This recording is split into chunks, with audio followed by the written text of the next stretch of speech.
Hello बच्चों, कैसे हो आप लोग। आई होप आप लोग अच्छे होंगे और मन लगा के पढ़ाई कर रहे हो। पिछले 3 दिनों से मैं वीडियो नहीं ला पा रहा था क्योंकि मेरी तबीयत सही नहीं थी। फिर से मैं वापस आ गया हूं और आज हम लोग क्लास 11th अकाउंट्स के लिए एक नया चैप्टर शुरू कर रहे हैं जिसका नाम है डिप्रिसिएशन अकाउंटिंग। ये चैप्टर बहुत ही इंपॉर्टेंट है। क्यों है सर बहुत ही इंपॉर्टेंट? क्योंकि देखो, डिप्रिसिएशन अकाउंटिंग का यूज हम लोग क्लास 12 में भी करेंगे और अपने आने वाले प्रोफेशनल करियर में भी आपको डिप्रिसिएशन अकाउंटिंग का यूसेज मिलेगा। तो ये चैप्टर इसलिए बहुत ही इंपॉर्टेंट है। इस चैप्टर को बहुत ही मजेदार तरीके से और बहुत ही प्रैक्टिकल अंदाज में हम लोग इस चैप्टर को सीखेंगे। तो चलो आज की क्लास हम लोग शुरू करते हैं। चलो बच्चों, तो सबसे पहले हम लोग जानते हैं कि डिप्रिसिएशन होता क्या है, डिप्रिसिएशन का मीनिंग क्या है। देखो, डिप्रिसिएशन आप लोग जब बेसिक अकाउंटिंग टर्म्स चैप्टर पढ़ रहे थे, चैप्टर नंबर 2, तो वहां भी हमने डिप्रिसिएशन का मतलब बताया था। डिप्रिसिएशन का मतलब होता है फिक्स्ड एसेट। मैं क्या बोला? फिक्स्ड एसेट के वैल्यू में गिरावट। फिक्स्ड एसेट्स के वैल्यू में गिरावट। फिक्स्ड एसेट्स के वैल्यू में गिरावट। अब जो फिक्स्ड एसेट्स होती है उसकी वैल्यू क्या होती है? समय के साथ घटती जाती है। ठीक है, तो उस गिरावट को नोट करने के लिए अकाउंटिंग में डिप्रिसिएशन शब्द का इस्तेमाल किया गया है। अब सर फिक्स्ड एसेट्स होता क्या है? फिक्स्ड एसेट्स के अंदर क्या होता है? तो देखो, फिक्स्ड एसेट्स क्या होता है? पहली बात तो संपत्ति का मीनिंग सब। जो एसेट्स होता क्या है? तो एसेट वो होता है जिसको बिजनेस में इस्तेमाल करते हैं और उसका एक इकोनॉमिक वैल्यू होता है और जिसको हम बिजनेस में इस्तेमाल करते हैं। ठीक है, और फिक्स्ड एसेट्स क्या होता है कि जिसे हम लंबे समय तक इस्तेमाल करते हैं और फिक्स्ड एसेट्स को हम देख भी सकते हैं, छू भी सकते हैं। तो यहां पे हम बात कर रहे हैं टेंजिबल फिक्स्ड एसेट्स की। किसकी बात कर रहे हैं?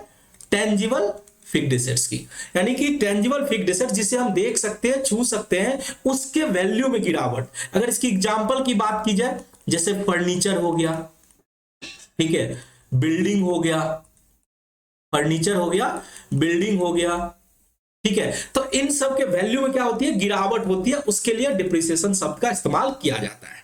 ठीक है, जैसे हम लोग एक एग्जांपल लेते हैं। हमने मान के चलो, मैंने एक लैपटॉप खरीदा। मैंने क्या किया? एक लैपटॉप खरीदा 50,000 का। ठीक है, चलो, अब क्या हो रहा है कि इसको हम यूज कर रहे हैं अपने बिजनेस में। मान के चलो मैंने फर्स्ट ईयर किया। अब फर्स्ट ईयर के एंड में ये 1 ईयर जैसे ही कंप्लीट किया, तो बताओ इसकी वैल्यू, लैपटॉप की वैल्यू क्या 50,000 रहने वाली, 50,000 की वैल्यू में कुछ गिरावट होगा। बिल्कुल गिरावट होगा सर। सेकेंड ईयर, सर उस साल भी कुछ ना कुछ कम होगा। थर्ड ईयर, यानी हम एक मान के चलो लैपटॉप को अगर हम 5 ईयर तक यूज करने वाले हैं, मान के चलो 5 ईयर तक यूज करने वाले हैं, तो हमारा लैपटॉप 50,000 का तो बिल्कुल भी नहीं रहेगा। उसका वैल्यू क्या हो जाएगा? कम हो जाएगा। ठीक है, तो ये जो फॉल होता है, मैंने क्या बोला? फॉल जो होता है, fall in value, fall in value of fixed assets, fall in value of fixed assets, उसके लिए हम क्या करते हैं? डिप्रिसिएशन। अकाउंटिंग में डिप्रिसिएशन शब्द का इस्तेमाल करते हैं एसेट के वैल्यू को कम करने के लिए। ठीक है, तो आई होप मीनिंग आपको समझ में आ गया होगा कि हम अस्थायी संपत्ति यानी फिक्स्ड एसेट्स के वैल्यू में कमी करने के लिए हम डिप्रिसिएशन शब्द का इस्तेमाल करते हैं। चलो, अब हम लोग इसका एक छोटा सा डिफिनीशन नोट करते हैं। तो फटाफट आप मेरे साथ डिप्रिसिएशन का जो डिफिनीशन है वो नोट करो। डिप्रिसिएशन क्या होता है? तो सबसे पहले हम बात करते हैं, डिप्रिसिएशन होता है, depreciation is the reduction in value of fixed assets. Value of fixed assets क्या है? डिप्रिसिएशन क्या है सर? रिडक्शन। रिडक्शन का मतलब क्या होता है? कमी। ठीक है, किसमें कमी लाना? फिक्स्ड एसेट्स के वैल्यू में कमी लाने के लिए हम डिप्रिसिएशन का यूज करते हैं। डिप्रिसिएशन क्या है? Reduction in value of fixed assets due to. अब ये जो वैल्यू है फिक्स्ड एसेट्स का, फिक्स्ड एसेट्स का वैल्यू क्यों कम हो रहा है? Due to its wear and tear, its wear and tear. अब देखो, जब किसी फिक्स्ड एसेट्स को यूज करोगे जैसे लैपटॉप को हम यूज करते हैं, ठीक है, तो हर साल क्या होगा, उसका जो लैपटॉप है उसमें कुछ ना कुछ घिसावट होगा। वियर एंड टियर का मतलब क्या होता है, टूटना फूटना, ठीक है, आप इसको हिंदी में भी लिख सकते हो, वियर एंड टियर, इसका मतलब होता है टूटना और फूटना, ठीक है। तो कुछ ना कुछ किसी भी एसेट्स को हम जब यूज करते हैं तो कुछ ना कुछ उसमें घिसावट होती है, इसे हम बोल सकते हैं घिसावट, ठीक है। तो उसकी वजह से क्या होता है, वियर एंड टियर की वजह से क्या होता है कि एसेट का वैल्यू कम हो जाता है। तो एक तो रीजन है कि डिप्रिसिएशन जो है वियर एंड टियर की वजह से होता है, ठीक है सर। अगर दूसरा बात करें और क्या हो सकता है, घिसावट तो हुआ, दूसरा रीजन होता है with A flux of time, with A flux of time. ये सर एफ्लक्स क्या होता है, एफ्लक्स को बोलते हैं पासेज ऑफ टाइम। इसका दूसरा मीनिंग क्या होता है, पासेज ऑफ टाइम। अब देखो कोई भी एसेट समय के साथ क्या होता है, उसका वैल्यू में कमी आता है। मान के चलो आपने एक मोबाइल खरीदा, ठीक है, वो टूटे फूटे ना, उसमें कुछ घिसावट ना हो, इसीलिए क्या किया आपने, उसको यूज ही नहीं किया। उस मोबाइल को आप मान के चलो एक बक्से में रख लेते हो, ठीक है, और उसको 3 साल 4 साल बाद उसको निकालते हो, तो क्या उसका सेम वैल्यू रहेगा, बिल्कुल नहीं रहेगा सर। समय के साथ साथ उसका वैल्यू ऑटोमेटिकली क्या हो जाएगा, कम हो जाएगा। थर्ड पॉइंट, थर्ड रीजन क्या हो सकता है सर, थर्ड रीजन हो सकता है ड्यू टू ऑब्सोलेसेंस। ये क्या होता है, अब देखो क्या होता है कि समय के साथ साथ नई टेक्नोलॉजी आती है, ठीक है। नए नए टेक्नोलॉजी की वजह से क्या होता है कि आपकी जो पुरानी फिक्स्ड एसेट्स है, यानी पुरानी कोई मशीन है, वो क्या हो जाती है, आउटडेटेड हो जाती है। वो क्या हो जाती है, आउटडेटेड हो जाती है। नया टेक्नोलॉजी के आने की वजह से पुराना जो मशीन है वो आउटडेटेड हो जाता है। देखो इसका एक एग्जांपल बताता हूं। मैंने एक मोबाइल खरीदा, ठीक है। अब मोबाइल खरीदा तो अभी जो हमारे पास मोबाइल है वो 4G का मोबाइल है, बहुत अच्छा मोबाइल है, मोबाइल बिल्कुल अच्छे से चल रहा है, ठीक है। अभी रिसेंटली गवर्नमेंट ने 5G लॉन्च किया है, ठीक है। तो अब धीरे धीरे 5G आ रहा है। अब 5G हमारे मोबाइल में एक्सेप्ट नहीं कर रहा है, क्यों, क्योंकि टेक्नोलॉजी रिप्लेस हो गया, नया टेक्नोलॉजी 5G की वजह से हमें नया मोबाइल लेने की जरूरत पड़ेगी। यानी हमारा जो पुराना मोबाइल है बिल्कुल अच्छा है, सही से चल रहा है, ठीक है, बट उसमें क्या है, 5G सपोर्ट नहीं कर रहा है। अब मुझे 5G यूज करना है, ठीक है, तो उसके लिए हमें नया मोबाइल रिप्लेस करना पड़ेगा। तो इसके वजह से कभी कभी क्या होता है, हमारा जो नया नया टेक्नोलॉजी आ जाता है उसके वजह से क्या होती है, हमारी पुरानी एसेट जो होती है आउटडेटेड हो जाती है। इसको मैं क्या वर्ड दूंगा, ड्यू टू ऑब्सोलेसेंस को क्या बोलेंगे हम लोग, आउटडेटेड हो जाना, outdated due to new technology, outdated due to new technology. नया टेक्नोलॉजी के आने की वजह से क्या हो गया कि हमारी पुरानी एसेट जो है वो आउटडेटेड हो गई, ठीक है। तो ये रीजन है वियर एंड टियर, एक तो टूट फूट गया, घिस गया, समय के साथ साथ वैल्यू में कमी हो गया, और ड्यू टू ऑब्सोलेसेंस। और चौथा रीजन हो सकता है एक्सीडेंट, एक्सीडेंट। अब क्या हुआ कि मैंने एक नया मोटर कार खरीदा था, ठीक है, और उसकी एक्सीडेंट हो गई। जैसे एक्सीडेंट होता है तो वैल्यू में क्या होता है, ऑटोमेटिकली क्या होता है, टूट फूट जाता है, वियर एंड टियर होता है, तो वैल्यू में गिरावट होता है। तो डिप्रिसिएशन का मतलब क्या हुआ सर, डिप्रिसिएशन का मतलब हुआ डिप्रिसिएशन क्या है, depreciation is the reduction in value of fixed asset. Fixed asset के वैल्यू में गिरावट, फिक्स्ड एसेट के वैल्यू में कमी आना, किसके वजह से, due to wear and tear, टूटने फूटने की वजह से, और विद एफ्लक्स ऑफ टाइम यानी पासेज ऑफ टाइम, समय के बीत जाने की वजह से डिप्रिसिएशन जो होता है एसेट के वैल्यू में कमी लाता है। तीसरा है ड्यू टू ऑब्सोलेसेंस, ये ऑब्सोलेसेंस का मतलब आउटडेटेड हो जाता है, नया नया टेक्नोलॉजी की वजह से पुरानी एसेट जो है आउटडेटेड हो जाती है। और एक्सीडेंट, तो ये होता है डिप्रिसिएशन का मीनिंग। चलो बच्चों, अब हम लोग नेक्स्ट पॉइंट, आप अपने कॉपी में हेडिंग डालो, कॉजेस और रीजन ऑफ डिप्रिसिएशन। ये आपको 3 से 4 मार्क्स का क्वेश्चन आ जाता है, तो इसको मैंने अलग से इसलिए लिखा दिया कि डिप्रिसिएशन जो चार्ज करते हैं उसके क्या कारण होते हैं। वैसे तो हमने डिफिनीशन जो देखा था उसमें हमने डिस्कस कर लिया था कि किस किस वजह से होता है, सेम है, आप देख सकते हो, wear and tear a flux of time due to obsolescence और एक्सीडेंट। तो यहां भी डिप्रिसिएशन चार्ज करने के वही कारण है, normal wear and tear due to use of asset. अब देखो जब एसेट को यूज करोगे तो थोड़ा बहुत घिसेगा, टूटेगा, फूटेगा, ठीक है। तो डिप्रिसिएशन इसीलिए हम चार्ज करते हैं क्योंकि इसके वजह से, घिसने की वजह से एसेट के वैल्यू में क्या होती है, गिरावट आती है। दूसरा, एफ्लेक्स पासेज ऑफ टाइम। अगर आप एसेट खरीद लेते हो एक बार तो समय के साथ साथ एसेट की वैल्यू में गिरावट होगी, चाहे आप एसेट को यूज करो चाहे आप एसेट को यूज ना करो, फिर भी एसेट के वैल्यू में क्या होगी, गिरावट होगी। तीसरा, हमने बात किया ऑब्सोलेसेंस। ये क्या होता है ऑब्सोलेसेंस? हमने जाना कि नया नया टेक्नोलॉजी आता है, उसकी वजह से क्या होती है कि पुराने एसेट को हमें रिप्लेस करने की जरूरत पड़ती है। अच्छे से चल भी रहा होता है तब भी हमको रिप्लेस करने की जरूरत होती है। जैसे हमने एग्जांपल दिया कि 5G के आने की वजह से जिस मोबाइल में 5G सपोर्ट नहीं कर रहा है, यानी 4G सपोर्ट कर रहा है, तो उसको मजबूरी में उसको 5G वाला मोबाइल लेना पड़ेगा, ठीक है। फिर उसके बाद बात की है एक्सीडेंट। एक्सीडेंट की वजह से भी वियर एंड टियर होता है, एसेट के वैल्यू में कमी होती है। तो ये 4 रीजन है जो कि क्वेश्चन सेपरेटली आपको पूछे जा सकते हैं कि what are the causes and what are the reasons of depreciation. तो ये 4 पॉइंट आप लोगों को अलग से आप इसको नोट कर लो, ठीक है। हमने बात कर लिया मीनिंग क्या होता है, मीनिंग भी वही होता है, डिप्रिसिएशन जो है इज द वैल्यू, डिप्रिसिएशन क्या है, is the reduction of value of fixed assets due to wear and tear, efflux of time due to obsolescence और एक्सीडेंट। और यही हमारा 4 रीजन भी था डिप्रिसिएशन चार्ज करने का। चलो बच्चों, अब आप लोग अपने कॉपी में हेडिंग डालो डिप्रिसिएशन,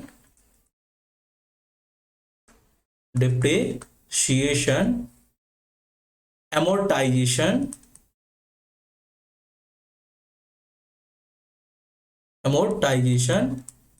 और डिप्लेशन।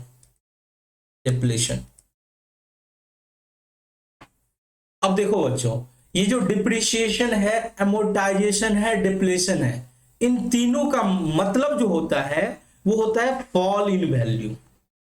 मतलब क्या होता है, फॉल इन वैल्यू। डिप्रिसिएशन का मतलब ये होता है वैल्यू को कम करना, अमोर्टाइजेशन का मतलब ये होता है वैल्यू को कम करना, और डिप्लेशन का भी मतलब होता है वैल्यू को कम करना, फॉल इन वैल्यू, ठीक है। चलो, बट ये जो डिप्रिसिएशन हम लोग यूज करते हैं किसके लिए यूज करते हैं, टेंजेबल फिक्स्ड एसेट्स के लिए। Fall in value of tangible fixed asset, tangible fixed asset, वो एसेट जिसे हम फिक्स्ड एसेट्स है और जिसे हम देख सकते हैं, जिसे हम छू सकते हैं, उसके लिए किसका इस्तेमाल किया जाता है, डिप्रिसिएशन का। बस यहां पे याद रखना है एक बात कि टेंजिबल फिक्स्ड एसेट्स के अंदर लैंड भी आता है, बट डिप्रिसिएशन लैंड के ऊपर चार्ज नहीं किया जाता है। तो इसीलिए हम लोग ब्रैकेट में लिख लेंगे tangible fixed asset except land, except land. यानी कि डिप्रिसिएशन जो इस्तेमाल होता है वो टेंजिबल फिक्स्ड एसेट्स को के वैल्यू को कम करने के लिए डिप्रिसिएशन का इस्तेमाल होता है, बट टेंजिबल फिक्स्ड एसेट्स के अंदर लैंड भी आता है, बट लैंड पे डिप्रिसिएशन चार्ज नहीं करना है, ठीक है। तो किस किस पे एक दो सर एग्जांपल बता दो। जैसे कि एग्जांपल में लिख लो plant, machine, furniture, laptop etcetera, ठीक है। जितने भी सारे टेंजिबल फिक्स्ड एसेट्स हैं, ठीक है, लैपटॉप एटसेट्रा, ठीक है। तो इसके लिए किसका इस्तेमाल किया जाता है, डिप्रिसिएशन के लिए। अब बात कर लेते हैं अमोर्टाइजेशन की, कि अमोर्टाइजेशन का इस्तेमाल किस लिए होता है। तो सर अमोर्टाइजेशन का इस्तेमाल होता है fall in value of intangible fixed assets, fall in value of intangible fixed asset. ये क्या होता है सर, इंटेंजिबल। तो ये हम लोग बेसिक अकाउंटिंग टर्म चैप्टर में पढ़े थे, टेंजिबल और इंटेंजिबल दोनों पढ़े थे। इंटेंजिबल का मतलब होता है जिसे हम देख नहीं सकते, जिसे हम छू नहीं सकते, जिसे हम देख नहीं सकते, छू नहीं सकते, देख नहीं सकते और छू नहीं सकते, छू नहीं सकते। जैसे कि एग्जाम्पल सॉफ्टवेयर ले लो। क्या सॉफ्टवेयर को आप देख सकते हो, छू सकते हो? बिल्कुल नहीं सर, बट फिर भी हमारे लिए वो क्या होता है, फिक्स्ड एसेट्स होता है, इसको लंबे समय तक यूज करते हैं। उसी तरह से गुडविल को हम देख नहीं सकते हैं, छू नहीं सकते, बट ये हमारा फिक्स्ड एसेट्स होता है, इसे बिजनेस में लंबे समय तक यूज किया जाता है। Patent, copyright, patent, copyright, trademark etcetera. तो ये सब क्या है, इंटेंजिबल फिक्स्ड एसेट्स के डिफिनीशन में आते हैं। तो डिप्रिसिएशन किसके लिए इस्तेमाल होता है सर? टेंजिबल फिक्स्ड एसेट्स जिसे हम देख सकते हैं, छू सकते हैं, उनके लिए इस्तेमाल होता है। उसके वैल्यू को कम करने के लिए डिप्रिसिएशन का इस्तेमाल करते हैं। एमोर्टाइजेशन का इस्तेमाल जो है इंटेंजिबल फिक्स्ड एसेट जिसे हम देख छू नहीं सकते, जैसे सॉफ्टवेयर हो गया, गुडविल, पेटेंट, कॉपीराइट, इन सब के लिए इंटेंजिबल, इन सब को बोला जाता है इंटेंजिबल फिक्स्ड एसेट, और इनके लिए अमोर्टाइजेशन शब्द का इस्तेमाल करते हैं। अब बात करते हैं डिप्लीशन का। डिप्लीशन क्या होता है? तो ये होता है fall in value of, fall in value of natural resources, natural resources. Natural resources वो जो हमें प्रकृति ने दी है, जो हमारे नेचर ने दिया है। जैसे अगर एग्जांपल की बात करें तो कोल हो गया, कोयला, ऑयल हो गया, पेट्रोलियम, पेट्रोलियम में तो कोल ऑयल हो आ ही जाता है, मिनरल्स हो गया और भी एटसेट्रा, कोल ऑयल मिनरल्स, ठीक है।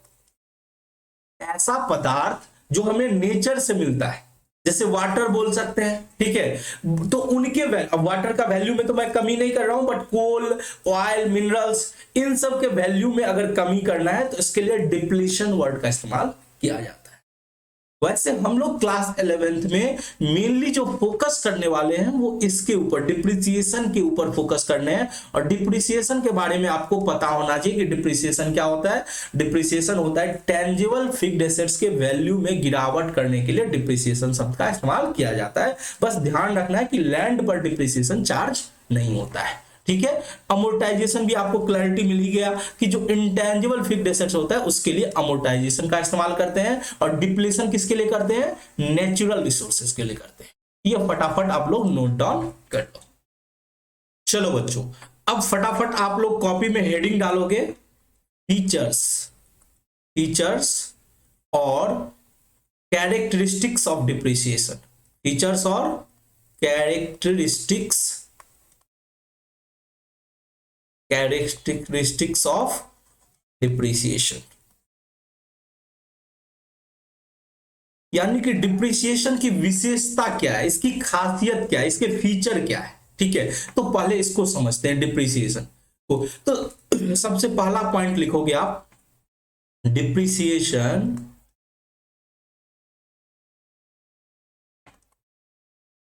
Is a permanent, depreciation is a permanent and continuous, permanent and continuous fall in the value of tangible fixed assets, in the value of tangible fixed assets.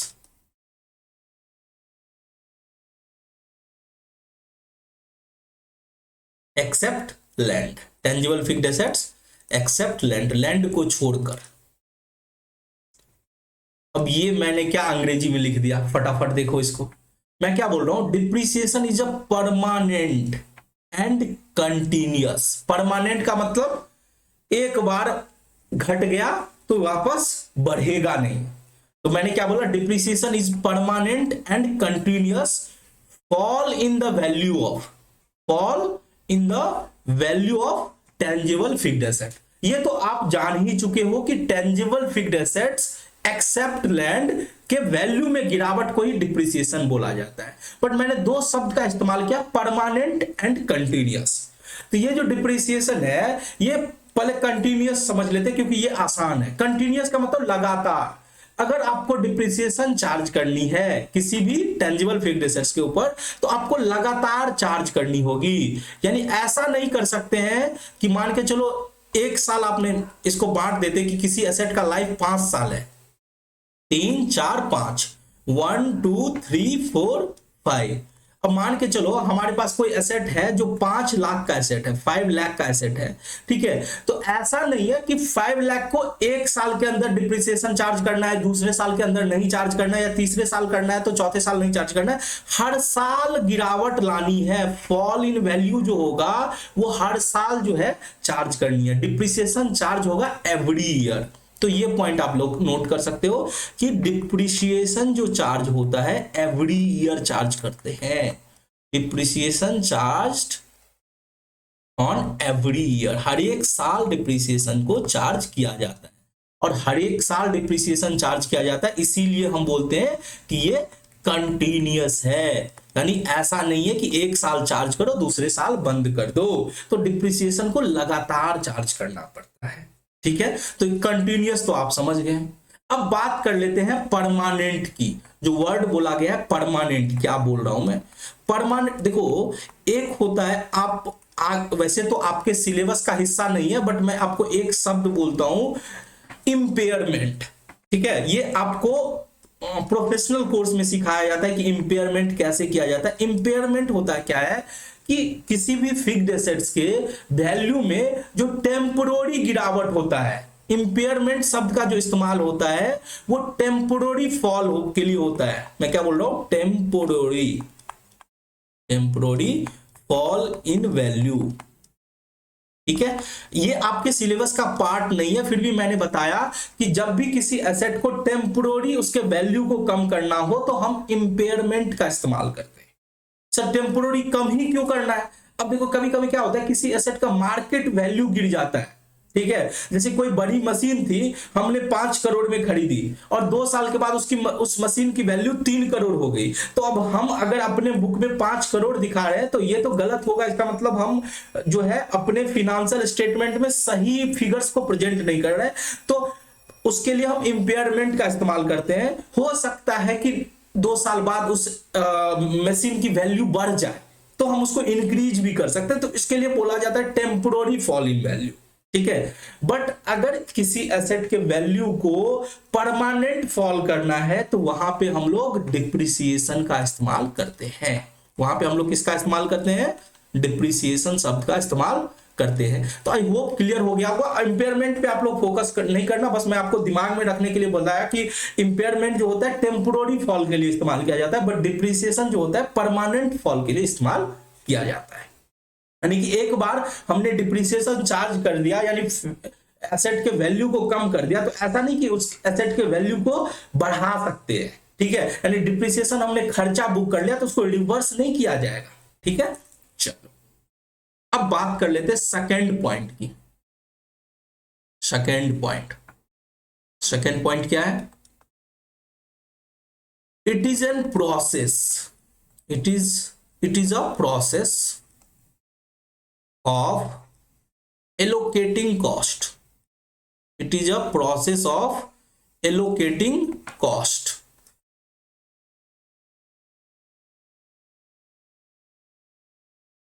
It is a process of allocating cost of an asset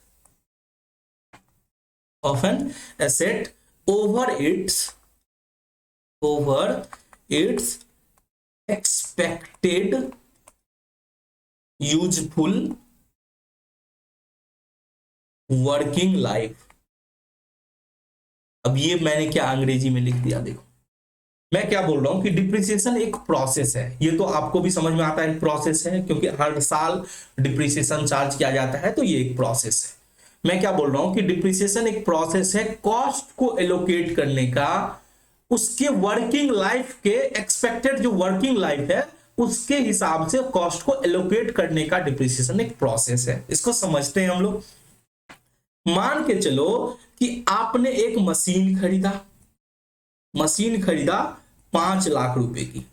आपने एक machine खरीदा 5 लाख रुपए की, और आपको लगता है कि इस मशीन की जो लाइफ है, मशीन की जो एक्सपेक्टेड यूजफुल लाइफ है, इसको बोला जाता है एक्सपेक्टेड यूजफुल लाइफ, ठीक है। 5 साल है, 1 2 3 4 5, ठीक है। 1 2 3 4 5, तो ये 5 ईयर जो है, ठीक है, ये है इसका एक्सपेक्टेड वर्किंग लाइफ। इसको क्या बोला जाता है, इसको बोला जाता है, ये 1 से 5 ईयर तक को बोला जाता है एक्सपेक्टेड यूजफुल वर्किंग लाइफ है। तो आप क्या करोगे, डिप्रिसिएशन चार्ज करोगे। हाँ सर, डिप्रिसिएशन मान के चलो कि हम आगे पढ़ेंगे मेथड, जो स्ट्रेट लाइन मेथड होता है, WDV मेथड होता है, तो मान के चलो कि हम हर साल डिप्रिसिएशन चार्ज कर रहे हैं 1-1 लाख रुपया। हम हर साल डिप्रिसिएशन चार्ज कर रहे हैं 1 लाख 1 लाख 1 लाख, ठीक है, 1 साल 2 साल 3 साल 4 साल 5 साल। तो आप देखो कि मैंने 1-1 लाख रुपया करके डिप्रिसिएशन चार्ज किया, यानी 5 साल में हमने 5 लाख रुपया डिप्रिसिएशन चार्ज किया। डिप्रिसिएशन कितना हुआ 5 साल का, 5 लाख। तो हम क्या कर रहे हैं, हमने देखो जब हम मशीन खरीदे थे, हमने कोई टेंजिबल फिक्स्ड एसेट खरीदा था, तो उस टाइम में हम 5 लाख रुपया लगाए। हमने क्या लगाया, अपने पॉकेट से 5 लाख की हमने मशीन खरीदी, ठीक है। अब उस मशीन का जो पैसा है उसको हम खर्चा में भी तो दिखाएंगे।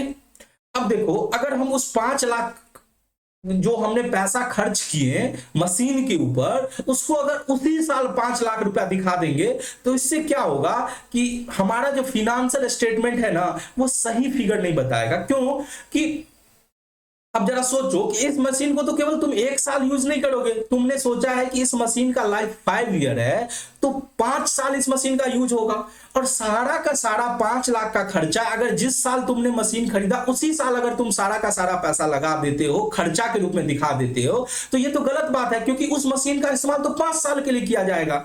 इसीलिए डिप्रिसिएशन का कॉन्सेप्ट लाया गया कि तुम ऐसा करो कि तुम जिस साल मशीन खरीदा है ना, उसको पेमेंट दिखा दो, और उस मशीन को खर्चा मत दिखाओ, उसको क्या करो, एसेट दिखा दो।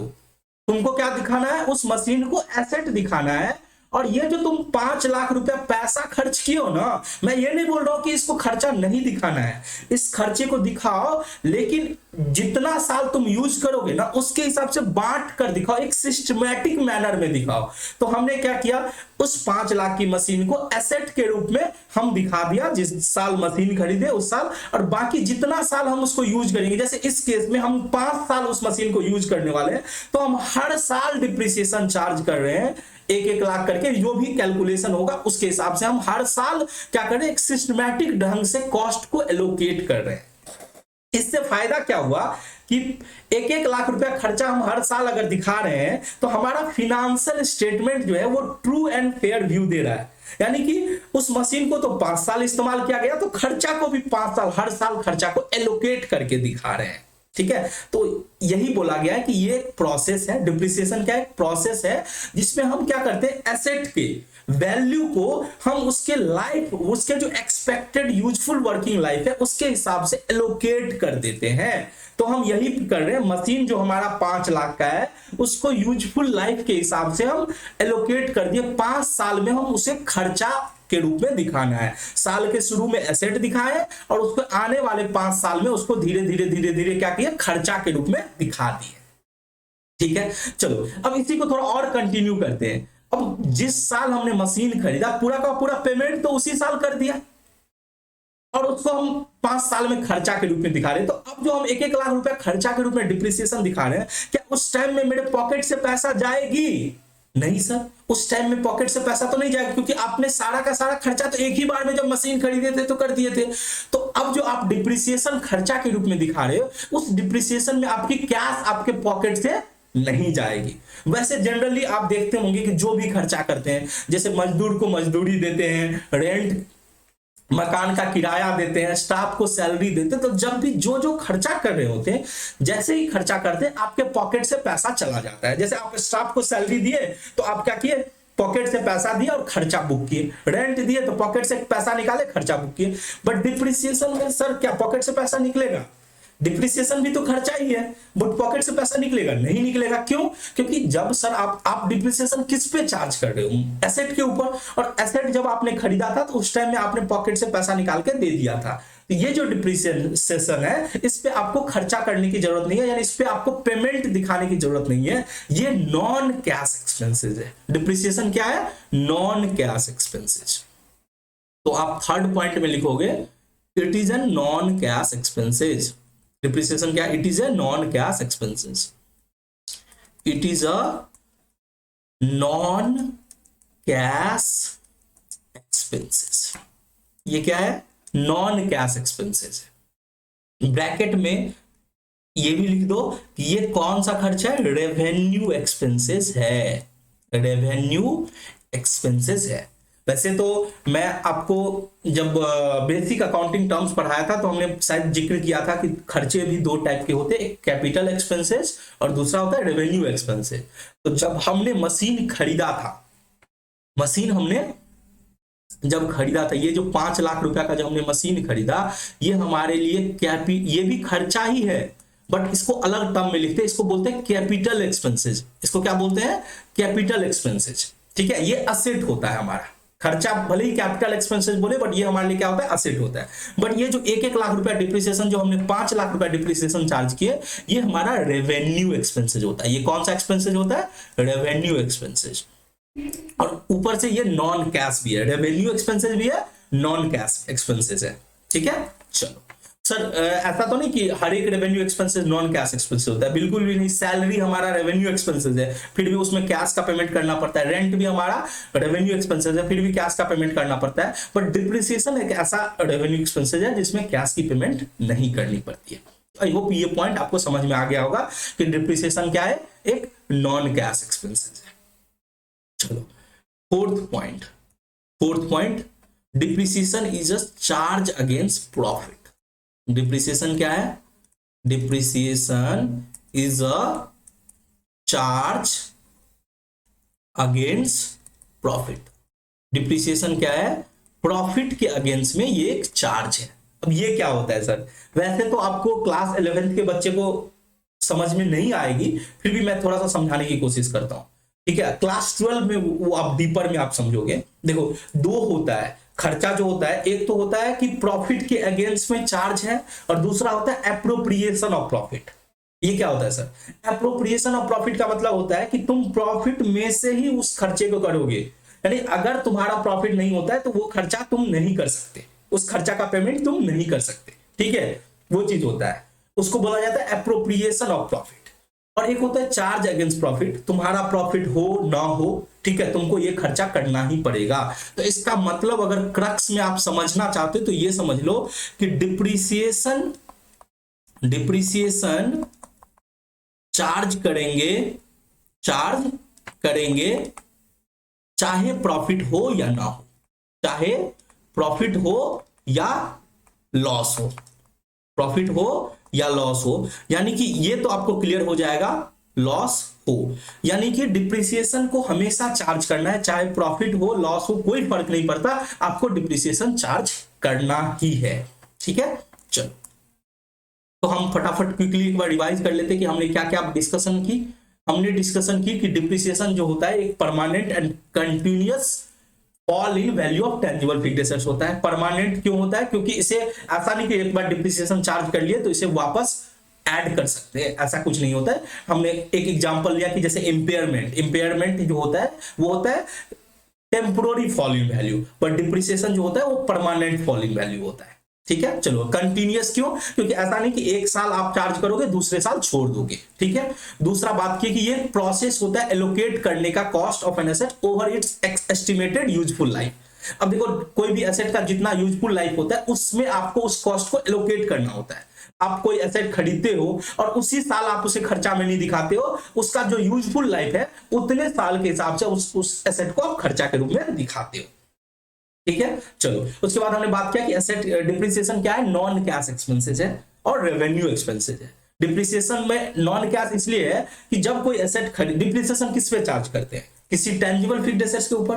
तो जब आप उस एसेट को खरीदते हो तो उस टाइम में सारा का सारा पेमेंट कर देते हो। ठीक है, तो डिप्रिसिएशन चार्ज करते समय अलग से आपको पेमेंट करने की जरूरत नहीं, क्योंकि ऑलरेडी खरीदते समय आपने पेमेंट कर दिया, बस उसको आप एलोकेट करते हो उसके यूजफुल लाइफ के हिसाब से। फिर हमने बात करी कि डिप्रिसिएशन चार्ज अगेंस्ट प्रॉफिट है, चाहे आप प्रॉफिट में हो या लॉस में हो, आपको डिप्रिसिएशन चार्ज करनी ही पड़ेगी। आई होप आपको फीचर बहुत ही मजेदार तरीके से मैंने समझाने की कोशिश की। चलो अब आप लोग हेडिंग डालो ऑब्जेक्टिव्स और need for charging depreciation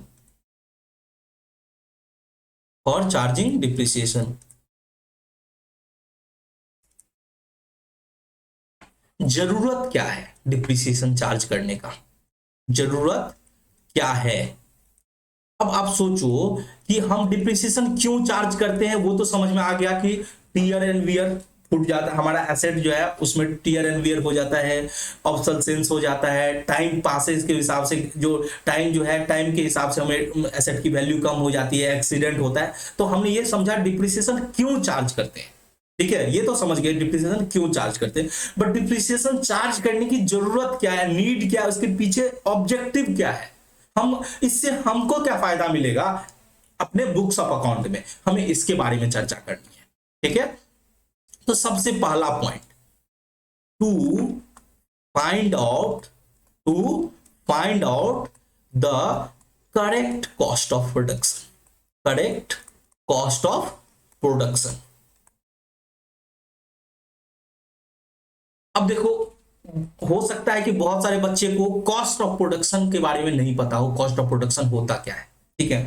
cost of production का मतलब होता है कि किसी भी प्रोडक्ट को बनाने में क्या खर्च आया है। मैं हिंदी में लिखा देता हूं, किसी भी प्रोडक्ट को बनाने में, किसी भी प्रोडक्ट को बनाने में कितना खर्च आया है, कितना खर्च हुआ है, कितना खर्च हुआ है, किसी भी प्रोडक्ट को बनाने में कितना खर्च हुआ है, उसको बोला जाता है कॉस्ट ऑफ प्रोडक्शन। अब देखो बच्चों, जरा समझो कि किसी भी प्रोडक्ट को बनाने में सबसे पहले किस चीज का इस्तेमाल किया जाता है। मान के चलते हम एक एग्जाम्पल लेते हैं, ठीक है, एग्जाम्पल लेते हैं, किसका एग्जाम्पल ले ले, मान के चलो हम एग्जाम्पल लेते हैं, बिल्डिंग बना रहे हैं, एक मकान बनाना है, एक बिल्डिंग को बनाना है। तो हमें फटाफट बताओ कि बिल्डिंग को बनाने में क्या खर्च आएगी। सर, बिल्डिंग को बनाने में सबसे पहले रॉ मटेरियल लगेगा। क्या लगेगा? Raw material. रॉ मटेरियल का मतलब सीमेंट, बालू, गिट्टी, जो बिल्डिंग को बनाने में इस्तेमाल किया जाता है, लोहा, तो ये रॉ मटेरियल लगेगा, ठीक है। रॉ मटेरियल लगा, उसके बाद सर अपने आप, ऐसा नहीं कि रॉ मटेरियल अपने आप बिल्डिंग को बना देगा, उसके लिए आपको लेबर की जरूरत होगी। उसके लिए आपको किसकी जरूरत होगी? लेबर की, स्टाफ की जरूरत होगी, जो रॉ मटेरियल से बिल्डिंग को बनाने का काम करेगा। अब लेबर को भी कुछ औजार हथियार की जरूरत होती है, जैसे मशीन की जरूरत होगी। आप देखो बड़े बड़े बिल्डिंग में कितनी सारी मशीन का इस्तेमाल किया जाता है, ठीक है, तो मशीन भी तो लगेगा सर बिल्डिंग को बनाने में। अब मैं एक बिल्डर हूं, ध्यान से सुनना मेरी बात, तो आपको डिप्रिसिएशन क्यों चार्ज करते हैं, क्या है, सब कुछ समझ में आ जाएगा।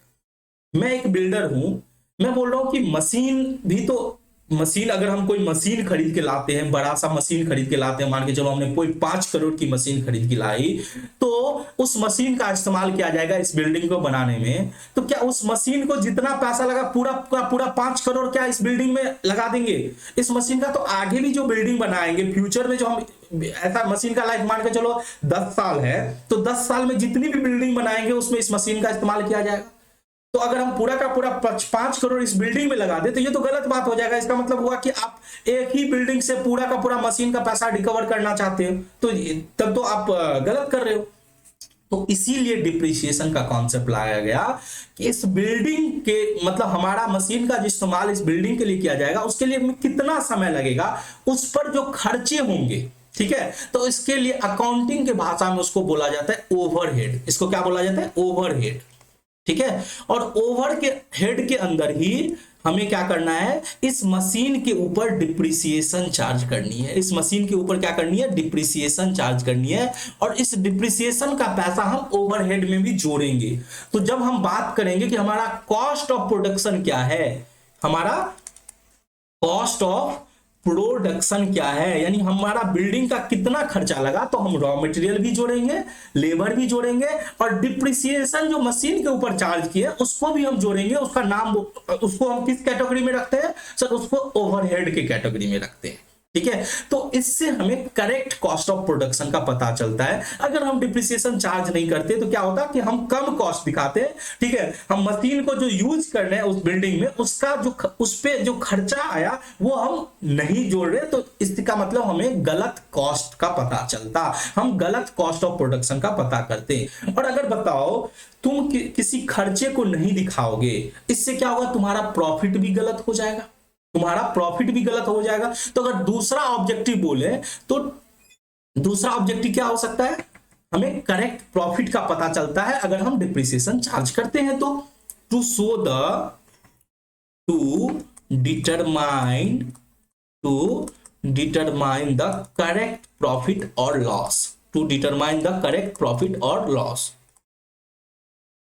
ये तो इसी से लिंक है कि अगर सर हम डिप्रिसिएशन को खर्चा नहीं मानते हैं तो क्या होगा। अगर अब जरा सोचो कि हमने खर्चा किस डिप्रिसिएशन को खर्चा के रूप में नहीं दिखाएंगे तो हमारा प्रॉफिट बढ़ जाएगा, जो कि गलत है, हमारा सही प्रॉफिट नहीं आएगा। इसीलिए डिप्रिसिएशन चार्ज करना जरूरी होता है करेक्ट प्रॉफिट एंड लॉस को डिटरमाइन करने के लिए, ठीक है। थर्ड पॉइंट, हम मशीन खरीदे 5 लाख का, ठीक है, और डिप्रिसिएशन चार्ज नहीं कर रहे हैं, तो 5 साल के बाद जब मशीन की वैल्यू 0 होगी मार्केट में, उस मशीन को इस्तेमाल नहीं कर पाएंगे, तब भी अगर हम डिप्रिसिएशन चार्ज नहीं किए रहते तो हमारे बुक्स में मशीन का वैल्यू 5 लाख ही दिखा रहा होता।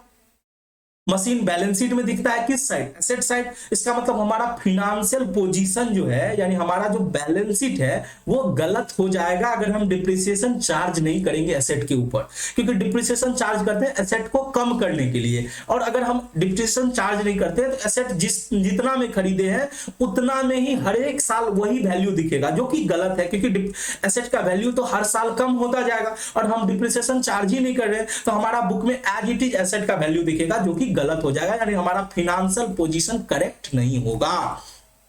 तो इसीलिए हम डिप्रिसिएशन चार्ज करते हैं to show the correct financial position, to show the correct financial position, to show the correct financial position. Financial position सही से दिख पाए इसके लिए हम डिप्रिसिएशन चार्ज करते हैं। फाइनेंशियल पोजीशन बोले तो बैलेंस शीट, फाइनेंशियल पोजीशन के ब्रैकेट में मैं लिख देता हूं बैलेंस शीट, ठीक है सर। चौथा जो है सबसे इंपॉर्टेंट है, सबसे इंपॉर्टेंट है, डिप्रिसिएशन का जन्म इसी वजह से हुआ। सोचो कि अगर हम क्या कर रहे हैं, अगर हम थोड़ा सा इसको डिटेल में मैं बताता हूं, सबसे पहले लिख देता हूं, उसके बाद मैं आपको इसको एक्सप्लेन करता हूं। To provide funds for replacement of asset, to provide funds for replacement of asset। Replacement मतलब एसेट को बदलने के लिए। अब जैसे कि एग्जांपल देखो, हमने एक मशीन खरीदी 5 लाख रुपए की, ठीक है, और हमको लगता है कि इस मशीन को हम 5 साल चला पाएंगे। इस मशीन को हम कितने साल चला पाएंगे, 5 ईयर तक चला पाएंगे, ठीक है। मैं इसको अच्छे से कर देता हूं, इस मशीन को हम 5 साल तक चला पाएंगे, 1 साल, 2 साल, 3 साल, 4 साल, 5 साल, ठीक है। चलो हम इस मशीन को 5 साल चलाएंगे, 2 साल, 3 साल, 4 साल, 5 साल। अब ये जब मशीन 5 साल के बाद ये मशीन क्या हो जाएगा, पुराना हो जाएगा, ऑब्सोलेट हो जाएगा, ठीक है, इस मशीन को यूज करने लायक नहीं रहेगा, तो यहां हमें नया मशीन चाहिए होगा। जब 6ठा साल शुरू होगा तो अगर हमारे पास मशीन ही नहीं रहेगा तो फिर हम अपना बिजनेस कैसे करेंगे, हम अपना धंधा कैसे करेंगे। तो धंधा करने के लिए 5वें साल के अंत में हमें नया मशीन चाहिए होगा, और नया मशीन के लिए पैसा चाहिए होगा, 5 लाख रुपया चाहिए होगा। वो कहां से आएगा, तो इसके लिए हम लोग क्या करते हैं, हर साल जो है डिप्रिसिएशन के लिए, मान के चलो हमने हर साल डिप्रिसिएशन के लिए 1 लाख करके क्या किया, डिप्रिसिएशन का खर्चा दिखाना शुरू कर दिया। यानी हम पूरे 5 साल में, अगर आप ध्यान से देखो तो हमने 5 लाख का डिप्रिसिएशन दिखाया है, 5 लाख का डिप्रिसिएशन दिखा रखा है पूरे 5 साल में। अब ये क्या है, ये है non cash expenses, non cash expenses, यानी कि खर्चा है लेकिन हमारे पॉकेट से पैसा नहीं जा रहा है। जरा सोचो हम क्या कर रहे हैं, हम खर्चा दिखा रहे हैं, यानी खर्च, अगर ये मान के चलो हम अगर प्रॉफिट की बात करें तो क्या हो रहा है कि हम खर्चा दिखा रहे हैं, जैसे ही खर्चा दिखा रहे हैं तो हम प्रॉफिट क्या हो रहा है, हमारा कम हो रहा है, यानी हम बता रहे हैं कि हमारा प्रॉफिट कम है। और वो जो पैसा है डिप्रिसिएशन के लिए जो 1-1 लाख रुपया हर साल हम बचा के रखे, उस पैसा को हम अलग रख रहे हैं, ठीक है। जनता को बता रहे हैं, अपने यूजर को बता रहे हैं, अपने मालिक को बता रहे हैं कि हमारा प्रॉफिट जो है 5 लाख से कम है, लेकिन एक्चुअल में तो 5 लाख पैसा तो खर्चा हुआ ही नहीं है। तो वो 5 लाख रुपया हमने बचा के रख लिया ये नया मशीन को खरीदने के लिए, नया मशीन को खरीदने के लिए। आप समझ रहे हो? आई होप आपको समझ में आ रहा होगा। जरूर आप देखो, ये सब टॉपिक बड़ा ही इंटरेस्टिंग है, मैंने बहुत मेहनत करके अब मैं कोशिश करता हूं कि आप लोगों को एकदम अच्छे से आप लोगों को समझ में आ जाए। तो प्लीज रिक्वेस्ट है कि आप लोग कमेंट्स करके जरूर बताना कि आपको समझ में आया या नहीं आया। इससे क्या होता है कि मेरा भी कॉन्फिडेंस बढ़ता है और मुझे भी पढ़ाने में और ज्यादा मजा आता है, ठीक है। चलो, तो ये आपने समझ गया कि डिप्रिसिएशन जो मेनली चार्ज करते हैं, इसलिए कि हम क्या करते हैं, खर्चा दिखाते हैं लेकिन वो हमारे पॉकेट से पैसा नहीं जा रहा है, वो पैसा को हम बचा के अलग से रख रहे हैं कि जब ये मशीन पुराना हो जाएगा तो नया मशीन खरीद लेंगे, ठीक है। तो वो पैसा एक प्रकार से रिप्लेसमेंट ऑफ एसेट का काम करता है, ये फंड प्रोवाइड करता है। वो जो डिप्रिसिएशन के लिए का जो पैसा बचा हुआ रहता है उससे हम नया मशीन खरीद पाते हैं। जब हमारी पुरानी मशीन जो है वो काम करने लायक नहीं रहती है तो उस टाइम में हमारे पास पैसा बच जाता है, उससे हम नया मशीन खरीद लेते हैं। चलो, तो हमने कितना 4 पॉइंट डिस्कस कर लिया, और एक और पॉइंट है जो आप लोग लिख सकते हो, ठीक है। To comply with statutory requirement, to comply with statutory requirement, ये क्या बोल दिए सर, बताता हूं।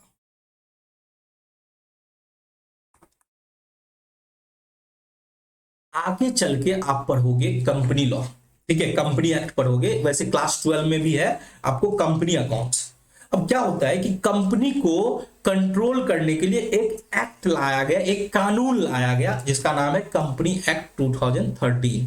और कंपनी एक्ट 2013 क्या बोलता है कि हर एक कंपनी को डिप्रिसिएशन चार्ज करना कंपलसरी है, तुम उससे बच नहीं सकते, यानी तुमको डिप्रिसिएशन चार्ज करना ही पड़ेगा। तो इसलिए भी हम डिप्रिसिएशन चार्ज कर सकते हैं जिससे कि कंपनी एक्ट का पालन हो सके। अगर कंपनी एक्ट का पालन नहीं करेंगे तो गवर्नमेंट हमारी कंपनी को बंद कर देगी, इसीलिए डिप्रिसिएशन चार्ज करना ही पड़ेगा, ठीक है। तो ये सारे क्या थे, ये सारे ऑब्जेक्टिव थे, नीड थे डिप्रिसिएशन को चार्ज करने का। सबसे पहली बात तो हमारे को करेक्ट कॉस्ट ऑफ प्रोडक्शन पता चल जाता है, हमारा प्रॉफिट और लॉस करेक्ट रहता है, हमारी फिनेंशियल पोजीशन करेक्ट रहती है, हमें फंड मिलता है एसेट को रिप्लेसमेंट करने के लिए, और लास्ट पॉइंट स्टैट्यूटरी रिक्वायरमेंट, यानी कानून को पालन करने के लिए हमें डिप्रिसिएशन चार्ज करने की जरूरत होती है। तो आई होप आपको ऑब्जेक्टिव और नीड अच्छे से समझ में आ गया होगा। चलो बच्चों, तो आज हमने जाना डिप्रिसिएशन क्या होता है, डिप्रिसिएशन क्यों चार्ज करते हैं, उसके पीछे कॉजेज क्या है, रीजन क्या है। उसके बाद हमने बात की डिप्रिसिएशन का फीचर क्या है, कैरेक्टरिस्टिक्स क्या है। फिर हमने बात की कि डिप्रिसिएशन का ऑब्जेक्टिव क्या है, उद्देश्य क्या है, नीड क्या है। तो मेन जो थ्योरेटिकल पोर्शन है वो यहाँ पे हो जाता है कंप्लीट। आज के क्लास में हम लोग यही तक रखते हैं। नेक्स्ट क्लास से आपको डिप्रिसिएशन अकाउंटिंग के ऊपर अप्रोच करेंगे। आज तो हम लोग मेनली थ्योरेटिकल पोर्शन को कवर किए कि डिप्रिसिएशन क्या होता है, कैसे डिप्रिसिएशन का विशेषता वगैरह ये सब चीज समझे, थ्योरेटिकल पोर्शन। नेक्स्ट क्लास से हम लोग प्रैक्टिकल की ओर अप्रोच करेंगे। तो कैसा लगा आज का क्लास जरूर कमेंट्स करके बताना, ठीक है, और वीडियो को लाइक करना। फिर मिलते हैं नेक्स्ट क्लास में, तब तक के लिए जय हिंद।